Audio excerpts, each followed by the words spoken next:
You speak of love, but what is love really? The love I speak of has no object.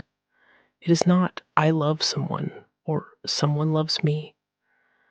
That love appears when the idea of I disappears. It has no direction like sunlight. It doesn't choose where to shine. It simply shines. Then human love is not true love. The love of the body and mind is full of desire, fear, and attachment. That kind of love always wants something in return. But true love asks for nothing because there is no I left to benefit. It is the natural expression of consciousness where it is no longer limited by a person. And how can one experience that love? You cannot seek it. You can only discover what hides it. As long as you believe you are a separate individual, your love will remain conditional.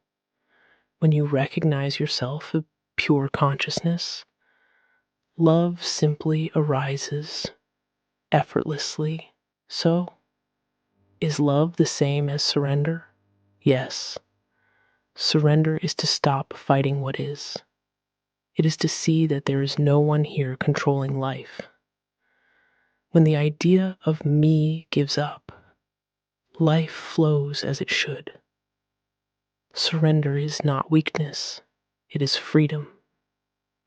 And how does one surrender? You cannot force yourself to surrender. Just observe the tension of wanting control. That very observation is already a form of surrender. When you see clearly that everything happens by itself, the struggle dissolves. Does that mean we should do nothing? It means there is no you who does. Actions continue, but without the weight of the doer. Surrender doesn't make you passive, it makes you light. You act, but without carrying the burden of being the one who decides. And what about love toward others? When you see that all beings are the same consciousness expressing itself in different forms, love for others comes naturally. You are not loving others, you are loving yourself in another form. When you hurt someone, you are hurting yourself.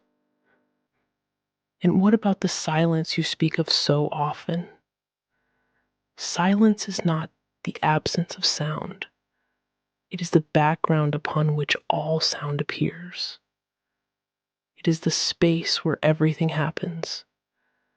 That silence is here even while you talk, walk, or think. Can meditation help me reach that silence? Meditation can help you realize what is already here, but it cannot create silence. Silence is not achieved, it is recognized. When identification with thought stops, silence reveals itself. Sometimes I feel afraid of that silence. That is because the ego cannot exist in silence. The ego lives on noise, comparison, and movement. When all of that stops, the ego feels like it is dying, but what you truly are cannot die. Only the idea of yourself fades away. And what is true devotion? True devotion is not blind worship or dependence. It is seeing that the whole of existence is sacred. There is no me worshiping God, only consciousness recognizing itself in all forms.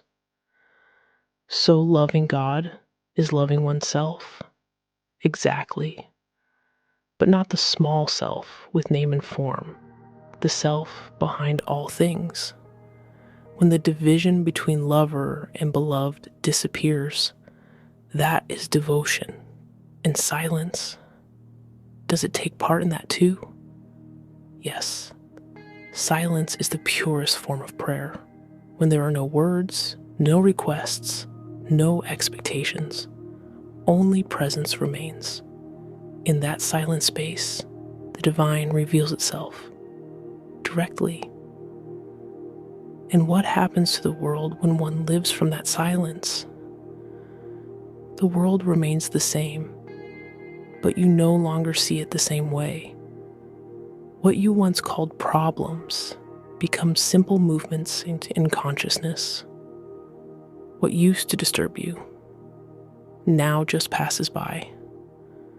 Life doesn't change. The one who lives it does. And how does one live from there? With simplicity. There is nothing to protect, nothing to prove.